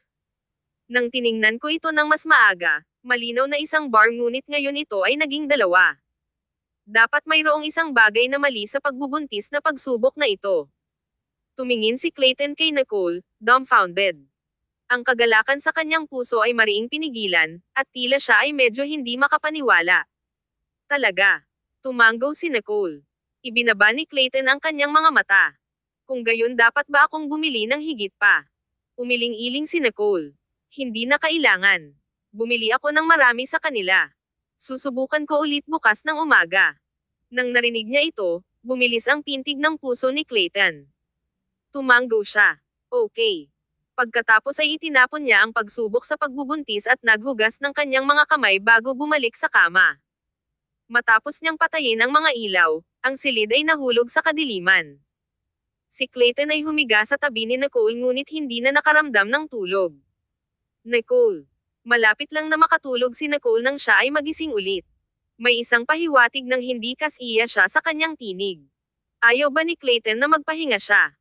Inabot niya at hinawakan ang kanyang mukha, pagkatapos ay nagtanim ng halik sa kanyang noo, kasunod ng mga siksik na halik. Nang si Clayton ay malapit nang mawalan ng kontrol, sinasadya niyang pinigilan ang kanyang sarili. Napukaw si Nicole at tiningnan siya ng walang humpay. Nagatubili siyang nagbulong, ayaw mo bang magpatuloy? Greeted ni Clayton ang kanyang ngipin. Hindi.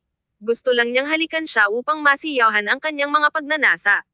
Kung siya ay talagang buntis, natatakot siya na ang kanyang mapang-akit na pag-uugali ay maaaring mapanganib sa kanya. Narinig ito ni Nicole at gumulong sa paligid ng kama, sa wakas ay tumalikod sa kanya at pinapanatili ang kanyang distansya upang maipahayag ang kanyang hindi kasiya siya. Inabot ni Clayton at hinayla siya sa kanyang mga braso. Ang kanyang mainit na paghinga ay nakarating sa kanyang mukha habang siya ay chuckled basta-basta. Maaari akong gumamit ng iba pang mga pamamaraan upang masiyahan ka. Umungol si Nicole sa galit. Lumayo ka. Maaga kinabukasan, nakaramdam si Nicole ng masakit at mahina pagkatapos ng aktibidad kagabi. Si Clayton ay parang ibang tao. Palagi niyang sinabi ang gayong mapang-akit na mga salita na nagpa-blush sa kanya.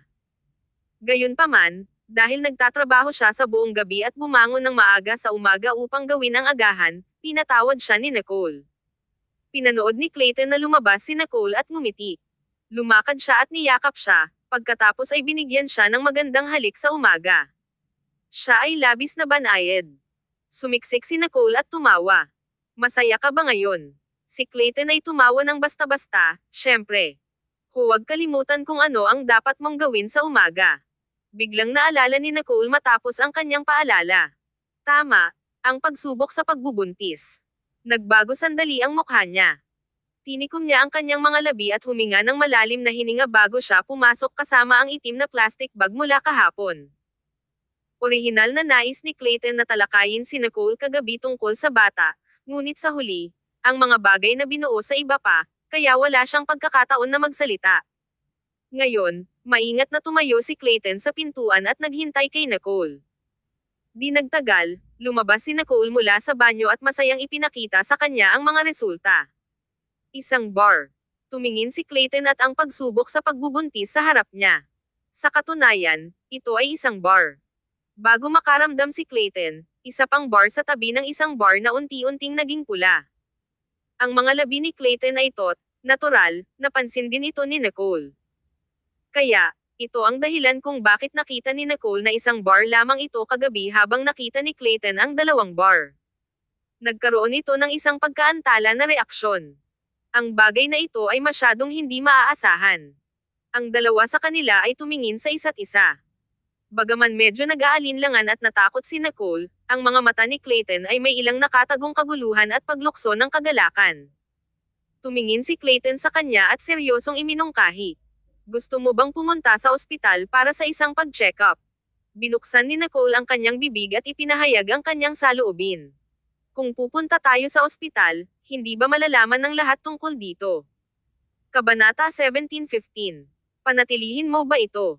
Nakita ni Clayton na ang mukha ni Nicole ay walang kaunting kaguluhan, na dahan-daw ang pinangungunahan ang elation sa kanyang puso. Mahigpit niyang pinilit ang isang ngiti. It's okay. Makakakuha ako ng isang kakilala upang magrekomenda sa atin sa ibang ospital upang hindi tayo pumunta sa sino mang kilala natin. Dapat nating suriin muna ito, di ba?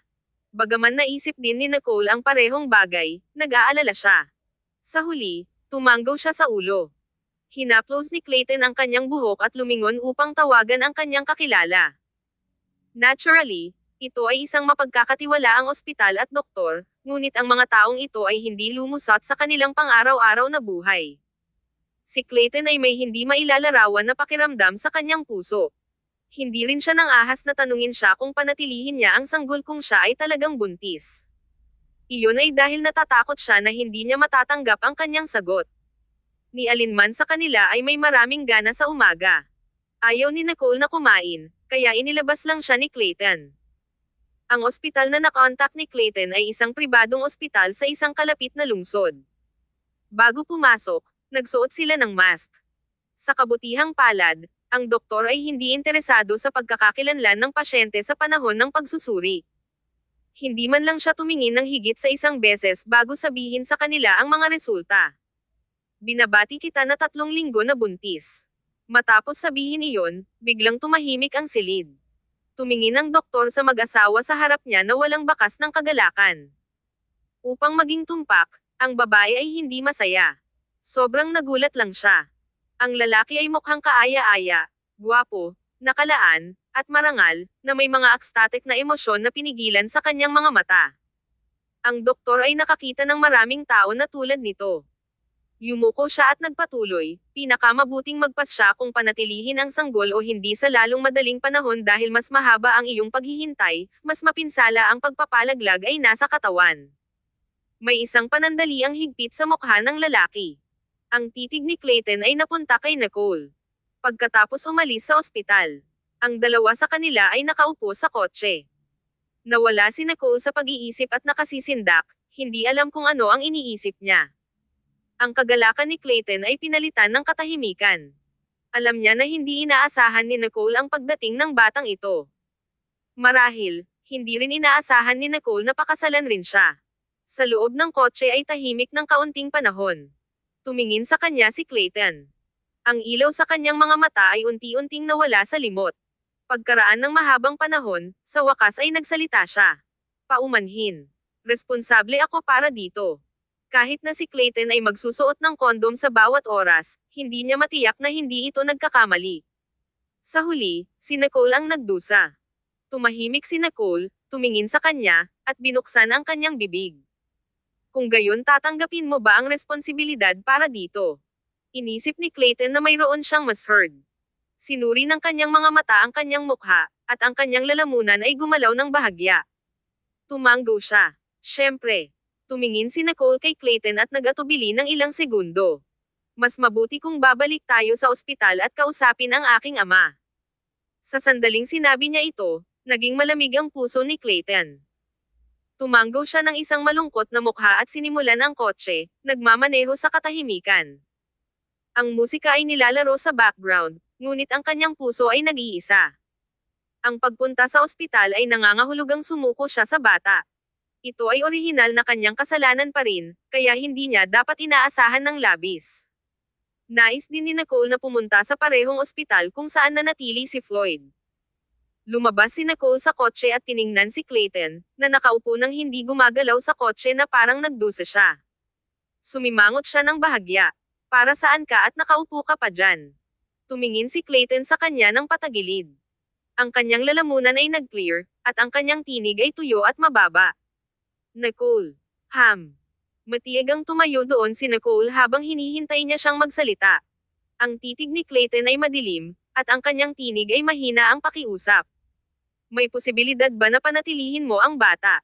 Sa sandaling binigkas ang mga salita sa kanyang bibig, pinagsisihan ni Clayton. Natulala siya at pinakawalan ang isang mapait na pagtawa. Kalimutan mo na. Inaasahan ni Clayton ang labis sa kanya. Hindi handa si Nicole na magpakasal, kaya paano siya magiging handa na maging isang ina? May katahimikan sa loob ng ilang segundo. Kinurot ni Nicole ang kanyang kilay at tumingin sa kanya. Hindi ko balak na tanggalin ang sanggol. Kabanata 17:16. Maaari ba akong magmungkahi? Ang araw ay maliwanag na nagniningning, at ang layer ng mga ulap ay nakabitin sa asol na kalangitan na mukhang maganda bilang isang pagpipinta ng langis. Tumayo si Nicole sa sikat ng araw, kinurot ang kanyang mga browser. Ang kanyang maliwanag at maislan na mukha ay isang maliit na mapatla, Ngunit matiyagang nakinig siya kay Clayton na tapusin ang nais niyang sabihin. Pagkaraan nito, inihayag niya ang isang nalilito at hindi nakikiramay na pagpapahayag. Paano naisip ni Clayton na si Nicole ay magpalaglag sa sanggol? Tumingin sa kanya si Nicole. Kalmado ang tono niya habang sinabi niya, hindi mo ba sinabi na gagawa ka ng responsibilidad? Tumahimik si Clayton. Ang kanyang titig ay nagyelo, at medyo hindi siya makapaniwala. Ano ang sinabi mo? Ang kaligayahan sa kanyang mga mata ay lumusot sa kanyang mukha. Humakbang siya sa palabas ng kotse at tumayo sa harap niya sa ilang mga hakbang. Sabihin mo ulit. Nagtataka si Nicole. Tinanong kita kanina. Kailangan nating kausapin muna ang aking ama. Kung sumasang-ayon siya, then I won't mind. Ang mga mata ni Clayton ay bahagyang pula. Ang sorpresa na ito ay biglang hindi niya matatanggap ng ilang sandali. Ang malaking pagliko ng mga kaganapan ay naging isang maliit na nawala sa kanya. Huminga ng malalim si Clayton at ibinalot siya sa kanyang mga bisig.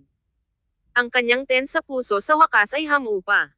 Ang pakiramdam ay tulad ng pagdaan sa isang malaking aksidente ngunit biglang sinabihan na ito ay isang kalokohan lamang. Inisip ni Clayton na nawala lang ang lahat, ngunit ngayon, nakuha niya ang lahat. Hindi pa siya nakaramdam ng kontento dati. Salamat, baby. Pasensya na. Si Clayton ay nagsalita ng hindi sinasadya. Biglang huminahon si Nicole at ibinalot ang kanyang mga braso sa baywang pagkatapos ng isang pagpos. Tinapik niya ang likuran niya. Naisip mo lang na pupunta ako sa ospital upang ipatanggal ang sanggol. Hindi sumagot si Clayton, ngunit sinabi ng katahimikan ang lahat. Bumantong hininga si Nicole. Kahit na ang batang ito ay hindi inaasahan, hindi ko tinanggihan nito. Hindi ako handa, ngunit hindi ka ba may karanasan sa pagpapalaki ng isang bata? Kasama mo, ang mga paghahanda ay hindi magiging kapaki-pakinabang pa rin. Hayaan lamang nating gawin ang kalikasan na gawin ang kurso nito at tingnan ito sa ibang pagkakataon. Pagkatapos ng lahat, ang sanggol sa kanyang sinapupunan ay hindi anak ng isang taong kinamumuhian niya. Alam ni Nicole na si Clayton ay magiging isang mabuting ama at isang mabuting asawa, kaya ano pa ang dapat alalahanin? Kung ito ay mangyayari sa lalong madaling panahon o mas bago, bakit tatalikuran ang pagkakataon sa pagdating? Niyakap siya ni Clayton ng mahigpit at nais na panatilihin siya sa buhay. Siya ay napaka-emosyonal dahil naramdaman niya na sa wakas nakuha niya ang kanyang sagot para sa lahat ng kanyang kanais-nais na pag-iisip, sulit ito. Ang lahat ng ito, ilang mga tao sa paligid ay tumingin sa mag-asawa. Nakaramdam si Nicole ng awkward at tinulak siya. Clayton, magmadali tayo sa loob. Pinakawalan siya ni Clayton at tiningnan siya ng isang ngiti. Ang lamang sa kanyang mga mata ay umaapaw. Okay, kahit anong gusto mo, baby. Kahit na gusto mo akong patayin, hindi ko sasabihin ang isang salita. Sumimangot si Nicole at hindi nagsalita sa kanyang biglaang pagbabago. Hindi ito tulad ng hindi ka pa nagkaroon ng anak. Bakit ka nasa sabik? Tumawa si Clayton at mahigpit na hinawakan ang kamay ni Nicole. Siyempre, nasa sabik siya. Pinalaki ni Clayton si Lil Michael bilang isang responsibilidad na nahulog sa kanyang mga balikat na wala kahit saan noong siya ay bata pa at walang kabuluhan. Kaya, kailangan niyang gawin ang responsibilidad na ito. Gayunpaman, si Nicole at ang kanilang anak ay ang kanyang pag-asa at tahanan. Sa mundong ito, walang ganoon si Clayton at naiinggit sa magandang kapalaran ng ibang tao. Gayunpaman, sa puntong ito, nadama niya na ang kanyang swerte ay hindi masyadong masama. Sa wakas ay nakakita siya ng ilaw at umaasa sa landas na nag-iisa siyang lumakad. Mayroong isang idinagdag na maliit na regalo na naging sulit sa lahat. Nang dumating si Clayton sa pintuan ng ward ni Floyd, narinig niya ang pagtawa na nagmula sa loob. Gayunpaman, biglang nakaramdam si Clayton ng nakakatakot at kinakabahan. Nakaramdam siya ng hindi mapakali na parang ito ang unang pagkakataon na nakilala niya ang ama ni Nicole. Tumingin sa kanya si Nicole. Tinikom ni Clayton ang kanyang mga labi at tinanong, maaari ba akong magmungkahi sa iyo ngayon? Kabanata 17:17. Magandang balita. Kung hindi imumungkahi ni Clayton, paano sila magpakasal? Kung hindi sila nagpakasal, ano ang mangyayari sa mga pamamaraan pagkatapos ipanganak ang kanilang anak? Sa kauna-unahang pagkakataon, nadama ni Clayton na kahit na masalimuot, ang mga pormalidad na ito sa media niya ay perpekto. Ito ay mas mahusay kaysa sa Liberty, kung saan ang mga bata ay maaaring nakarehistro ng walang tamang pamamaraan. Nais ni Clayton na makuha ang pag-aproba ni Nicole bago siya magkaroon ng lakas ng loob na pumasok at harapin ang galit ni Floyd. Alam ni Nicole kung ano ang iniisip ni Clayton at tumawa. Hanggat sumasang-ayon ang aking ama, wala akong anumang problema dito. Itinapon niya ang problema pabalik kay Clayton. Walang magawa si Clayton na hinawakan ang kanyang noo. Ang maliit na nakakatawang halimaw na ito ay sadyang nagpapahirap sa mga bagay para sa kanya sa isang kritikal na sandali. Maaaring nakita ni Nicole sa pamamagitan ng dilema ni Clayton sa oras na ito. Habang ang dalawa sa kanila ay nag-aalangan sa pintuan, ang hindi matalinong tinig ni Kai ay hindi lumayo sa kanila. Ano ang ginagawa ninyong dalawa sa pintuan? May mali ka bang gumawa? Ang dalawa sa kanila ay nagulat. Napangiti si Clayton ng mahina at tumanggo ng katamtaman. Hoy, Kai. Ngumiti si Kai at tinapik ang balikat ni Clayton, mukhang isang malaking kapatid. Kapatid na lalaki. Ang mga sulok ng labi ni Nicole ay kumulong. Nang tiningnan niya ang dalawang kalalakihan na ito, nagtaka siya kung kailan sila nagkaroon ng magandang relasyon. Medyo kakaiba din ito. Pinahihit ni Kai ang kanyang mga mata kay Nicole. Kung napakalayo mong mag-hangout dito, bakit wala kang oras upang magtrabaho? Mas mahusay kang magbantay. Kung hindi, ibabawas ko ang iyong sweldo. Sok. Si Kai ay talagang isang mabuting kapatid. Bago nagkaroon ng oras si Nicole upang magsalita, narinig ni Floyd ang nakakainis na tinig ni Kai mula sa loob. Lil Kay, anong bagay na walang kaparerekan ang iyong spouting doon? Pumunta ka nga dito. Sumagot si Kai at tumakbo ng masunurin, pagkatapos ay ngumiti sa Floyd. Tatay, napunta ako rito upang bisitahin ka sa gitna ng isang abalang araw. Mayroon ka bang magandang tanghalian? Si Director Sven, na nakatayo sa gilid, ay nilibang at tumawa. Tingnan kung paano ang filial ng iyong anak na lalaki. Una na akong babalik upang maglaro ng chess sa iyo ngayong hapon. Ngumiti si Floyd ng perfunctorily at kumaway sa kanyang kamay. Nagpaalam si Kai kay Director Sven na magalang. Paalam, Uncle Sven. Nawalan ka ng timbang kani-kanina lamang. Bakit hindi ka kumain ng isang bagay na mabuti para sa tanghalian? Oo naman. Si Nicole at Clayton ay tumayo sa pintuan at binati ang direktor na si Sven, pagkatapos ay pumasok sa ward. Tiningnan ni Floyd si Kai na walang pasubali na may disdain. Hindi mo na bang karote ang aking kumpanya, di ba? Sinabi ni Kai, tingnan mo kung magkano ang pananampalataya mo sa akin. Ito ay isang malaking kumpanya, kaya paano ko ito mabugbog sa loob lamang ng ilang araw? Baka aabutin ng ilang oras. Malinaw ang mukha ni Floyd habang tinakpan niya ang kanyang dibdib. Ikaw ang maliit na bastos. Madaling sumulong si Nicole. Huwag makinig sa kanyang kalokohan, tatay. Siya ay isang prop lamang upang mag-sign ng mga dokumento. Ang tunay na kapangyarihan ng paggawa ng desisyon ay nasa aming mga kamay. Tinutukoy niya ang kanyang sarili at Grant. Tumanggo si Floyd sa kasiyahan at pinayuhan siya sa isang seryosong tono. Huwag kang mag-ingat. Dapat kang mag-ingat kay Kai. Tumawa si Nicole, ngunit hindi mapigilan ni Clayton sa gilid. Tumingin si Kai sa kanila nang walang pagsasalita. Tatay, masasabi mo ba na nang wala ako sa paligid? Ito ay masyadong nakakasakit, di ba? Ito ay para sa iyo na marinig. Nagretort si Floyd. Kinurot ni Nicole ang manggas ni Floyd. Tatay, may sasabihin kami sa iyo. Tumanggo si Floyd, tiningnan niya si Nicole, pagkatapos ay si Clayton, at ngumiti. Ano ito?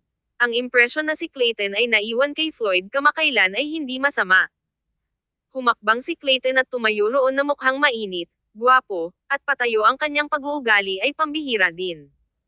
Ngumiti si Kai at mukhang naghihintay siya ng ilang drama na magbukas. Pakiramdam niya ay dumating siya sa tamang oras at may malaking bagay na mangyayari. Tumingin si Clayton kay Nicole, pagkatapos ay ngumiti habang nagsalita. Uncle Floyd, mangyaring patawarin ang aking mapangahas na pag-uugali. Gusto kong formal na magmungkahi na si Nicole sa iyong pagpapala. Ang pahayag na iyon ay naging katahimikan ang ward. Ang ngiti ni Floyd ay unti-unting tumigas at nawala. Kabanata 17-18. Huwag mo ring isipin ito. Ang pagkabagot ni Clayton sa simula ay nabigyang katwiran.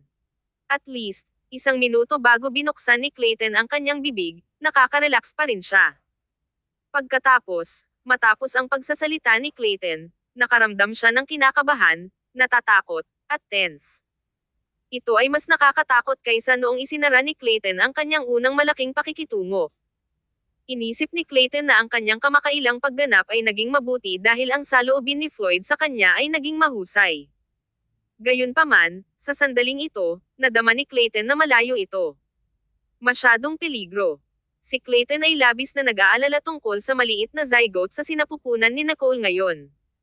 Naisip niya kung mapapanatili pa rin ni Nicole ang sanggol. Ang mukha ni Floyd ay ganap na walang kaligayahan. Ang kadiliman at pagsisiyasat sa kanyang mga mata ay labis na nakakatakot. Ang ganitong uri ng pakiramdam na nakakaramdam ay tulad ng isang malaking bato na nakabitin sa ulo ni Clayton. Si Kai ay hindi rin nakisali at nanonood ng tahimik. Nakita ni Nicole ang hitsura ng nervyos ni Clayton, pagkatapos ay tumingin sa mukha ni Floyd at agad na nakaramdam ng kaunting walang magawa. Umikot siya at binigyan ng tingin ang kanyang ama. Tatay, hindi ba magandang balita ito? Tinikom ni Floyd ang labi niya at tumingin kay Nicole. Magandang balita. Sumulyap siya ng malalim kay Clayton. Ang okasyong ito, sa oras na ito, ang setting na ito. Sa palagay mo ito ay mabuting balita. Gamit nito, agad na bumagsak ang temperatura sa ward. Tumigas ang mukha ni Clayton. Isang touch ng chagrin ang tumawid sa kanyang mga mata. Tumahimik si Nicole. Tatay, hindi mahalaga ang mga iyon. Sinulyapan siya ni Floyd.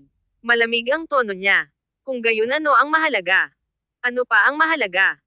Marahil ay hindi nagmamalasakit si Nicole sa mga ritual na ito, at hindi nakuha ni Clayton ang isang bagay, ngunit ang taong minamahal ni Nicole ang pinakamaraming ay laging nagmamalasakit sa bawat maliit na detalye. Nais ni Floyd ang bawat di malilimutang araw sa buhay ng kanyang anak na babae na maging perpekto at hindi nagawa sa ganitong paraan. Si Nicole ay malapit nang sabihin sa something nang sumulong si Clayton at kinuha ang kamay ni Nicole na may isang walang katumbas na mapagpakumbabang pag-uugali. Tama si Uncle Floyd. Nag-iingat ako. Lahat ng bagay tungkol kay Nicole ay dapat na isipin ng maayos. Tiyak na babalik ako at maghanda muli upang matandaan ni Nicole ang isang mahalagang araw. Sa totoo lang, masaya si Clayton nang malaman niya ito. Ang kahilingan ni Floyd ay hindi masyado. Yamang si Floyd ay may ganitong mga inaasahan, nangangahulugan ito na marahil ay sumang-ayon siya sa kanilang dalawa na magkasama. Mahalaga ang saloobin ni Floyd. Bahagyang sumimangot si Nicole. Dumating si Kai upang maibsan ang sitwasyon na ayaw din niya na mawala ang isang mabuting bayaw. Alam ni Clayton ang kanyang mga pagkakamali at magbabago ng naaayon. Sa katunayan, hinihiling lamang niya ang iyong opinyon ng buong katapatan na walang paggalang, tatay. Kung iminungkahi niya nang wala ang iyong pagpapala, ano ang pagkakaiba sa pagitan ng kasal at sapilitang pag-aasawa? Galit na galit ang mga salita ni Kai kay Floyd kaya hindi niya masabi ang isang salita. Naisip ni Floyd, ang hanggal na batang ito ay palaging kinakaladkad ako. Maaari ba siyang mawala? Gayunpaman, ngumiti si Nicole at sinabing, tama iyon. Kung hindi nakuha ni Clayton ang iyong pagpapala at hindi ko nais na sumang-ayon, gaano ka-awkward iyon? Nagagalit si Floyd. Iniisip niya ang kanyang anak na babae, ngunit nagsalita pa rin siya para sa iba. Siya ba ngayon ay isang hindi makatwirang masamang ama? Pinakawalan ni Floyd ang isang malamig na snort at tumingin sa malayo, hindi nais na makita ang kanilang mga mukha. Kung gayon hindi ka magpakasal kung hindi ako sumasang-ayon. Tinanong siya ni Floyd. Isang flash ng gulat ang tumawid sa mukha ni Clayton habang siya ay nabigla sa mga sinabi ni Floyd. Hindi niya matulungan si Nicole. Inilagay niya ang kanyang kamay sa kanyang tiyan at lantaran na nagsalita. Tatay, buntis ako, kaya hindi ka maaaring sumang-ayon. Pumunta lang kami sa ospital para sa isang pag-check-up. Iyon ay ganap na sinira ang orihinal na de-escalated tension sa ward. Kahit na pinalawak ni Kai ang kanyang mga mata at tiningnan si Clayton na may medyo malabo at malamig na titig, at wala ring masabi si Floyd. Ang mukha ni Floyd ay glum. Huminga siya ng malalim at itinuro si Clayton. Lumabas ka. Huwag mo ring isipin ang tungkol sa pag-aasawa. Kabanata 17:19. Masyadong nabigo. Ang dugo ay agad na pinatuyo mula sa mukha ni Clayton. Tumayo rin si Nicole doon sa pagkabigla, hindi inaasahan na ang kanyang pagtatapat ay gagawing mas hindi mapigilan. Tatay, manahimik ka, sigaw ni Floyd. Ang kanyang mukha ay matingkad habang itinuro niya si Kai sa gilid at inutusan siya. Bakit ka pa nakatayo dyan? Ilabas mo siya sa aking silid. Tumahimik si Kai at hindi naglakas loob na magsalita para kay Clayton sa halip, lumapit si Kai at tinapik ang balikat ni Clayton.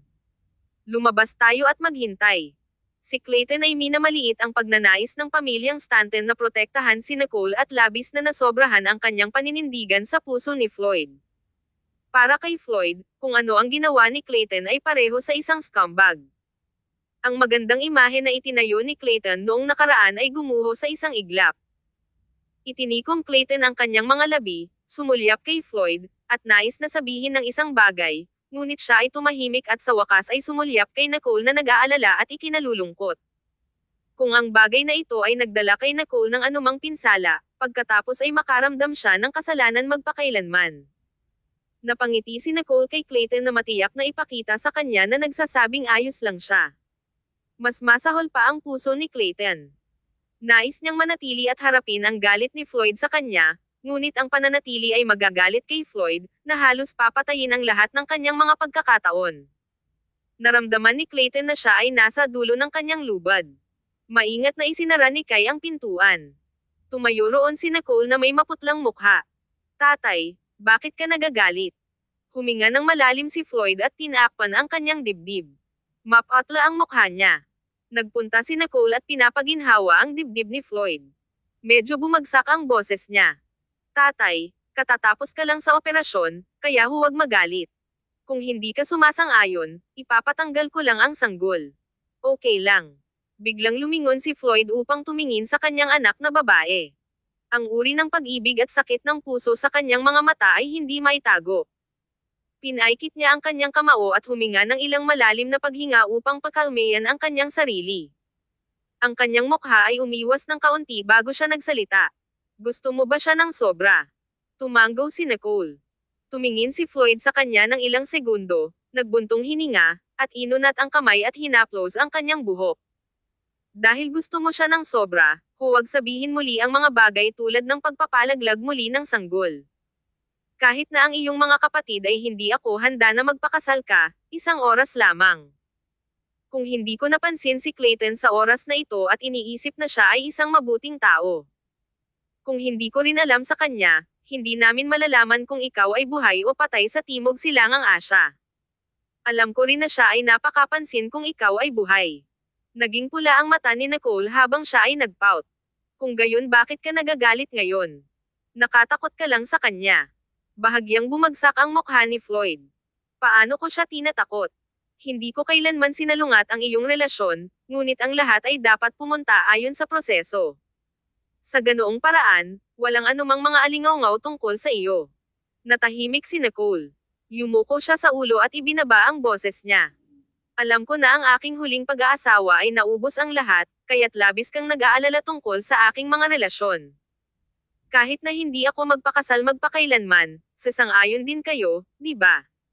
Mabuti na alam mo. Ang pagkakaroon ng mga flings upang mapanatili ang iyong sarili ay maayos, ngunit ang pag-aasawa ay naiiba. Sinabi ni Floyd sa isang seryosong tono. Malungkot ang mga mata niya. Hindi ako nag-aalala na maabot mo ang relasyon kay Clayton. Dapat magkaroon ng lahat ng mayroon ng ibang tao, at hindi mo dapat gawin lamang dahil buntis ka. Ang boses ni Floyd ay bumagsak ng kaunti sa puntong ito.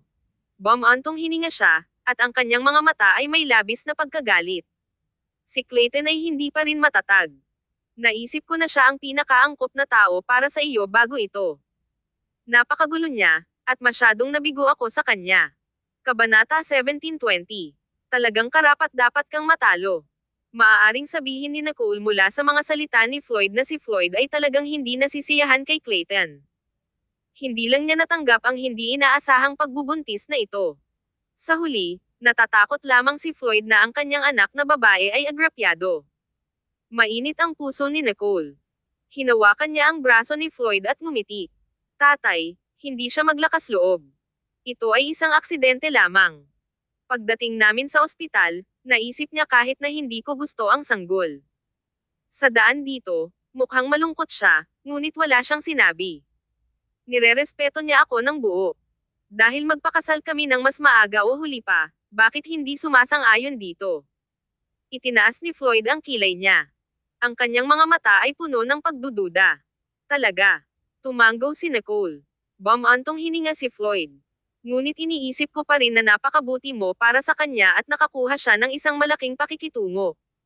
Sinabi ni Nicole, Tatay, wala nang mga kamag-anak si Clayton. Lahat ay napagpasyahan ng ating pamilya. Nakikinig ako sa iyo kaya hindi mo siya dapat takutin ng madali. Siya ay sobrang kaawa-awa. Si Floyd ay nagyelo para sa isang moment at biglang naintindihan kung ano ang ibig sabihin ni Nicole. Ang dalawa sa kanila ay tumahimik. Sa katunayan, bagaman mayaman si Clayton at may kakayahang, walang sino man sa pamilyang Sloan ang nakilala ang kanyang pag-iral. Para sa kapakanan ni Nicole, nasaktan na ni Clayton ang buong pamilyang Sloan, kaya wala siyang maituturing na kamag-anak. Kung ang pamilyang Stanton ay binubuli din siya, kung gayon si Clayton ay dapat na napakalungkot. Nanatili si Clayton sa media niya para kay Nicole at halos masira ang lahat ng kanyang nakaraang mga kontak sa Liberty. Hindi maisip ni Nicole ang iba pa na nagmamahal sa kanya kaysa sa ginawa niya. Ang ekspresyon ni Floyd ay medyo nawala. Well, dahil napagpasyahan mo, wala akong opinyon dito. Ngunit ang iyong kasal ay dapat itulak kaagad. Kukunin ko si Ginoong Anderson na ayusin ang mga bagay na ito para sa iyo. Ngumiti si Nicole at tumango. Okay. Salamat, tatay. Tiningnan siya ni Floyd at talagang wala siyang magagawa tungkol sa kanya. Bagaman ginusto ni Floyd na hayaan si Nicole na mabuhay ng isang simple at madaling buhay, dahil napili niya ang landas na ito mismo, mas mahusay na pumunta sa lahat. Kung ang pag-aasawa na ito ay hindi gumana, si Nicole ay maaaring palaging bumalik sa pamilyang Stanton. Sa labas, tumayo roon si Clayton na may glum face at hindi gumagalaw. Ang kanyang mga mata ay tila may pagbubutas ng isang butas sa pintuan. Hindi niya inaasahan na ang reaksyon ni Floyd sa bagay na ito ay sobrang marahas. Dapat ay naisip ni Clayton tungkol dito ng mas maaga. Si Clayton ay nagnanakaw ng anak na babae ni Floyd at kahit na nabuntis siya bago siya iminungkahi. Hindi siya handa, kaya paano magiging masaya si Floyd tungkol dito? Gayunpaman, mas nag-aalala si Clayton tungkol kay Nicole na nasabi dahil sa kanya. Kung alam niya kanina, gagawa siya ng sapat na paghahanda bago lumapit. Sa gilid, tiningnan ni Kai ang malungkot na mukha ni Clayton. Gayunpaman, si Kai ay hindi mukhang friendly habang siya noon. Tiningnan niya si Clayton na may medyo malamig na titig. Umupo si Kai sa gilid. Nakakalat ang tingin niya. Umupo ka, Mr. Sloan. Walang saysay para sa iyo na tumayo dyan. Ang huling taong nais kong makita ngayon ang aking ama. Ang mukha ni Clayton ay tense. Medyo madilim ang kanyang mga mata, at ang kanyang tinig ay mababa at magaspang habang tinanong niya si Kai. Parang nag-fluster siya. Was I too much? Ang magandang imahe na itinayo ni Clayton sa panahong ito ay nasira lamang. Pinakawalan ni Kai ang isang walang ingat na pagtawa at binigyan siya ng isang sidilong sulyap. Hindi ka masyadong. Karapat-dapat ka lang na matalo. Walang taong iginagalang ang mga kababaihan ang magbubuntis sa kanya bago mag-asawa. Dinala mo ang mga trick na iyon sa Liberty dito at hindi mo naisip ang mga kahihinatnan. O sa palagay mo ba ay makompromiso ang aming pamilya dahil buntis siya? Sa palagay mo ba ay mag-scramble tayo upang pakasalan ang aming baby na kapatid sa iyo? Ang tono ni Kai ay nagdala ng isang pahiwatig ng sama ng loob at kahit na pagkabagot.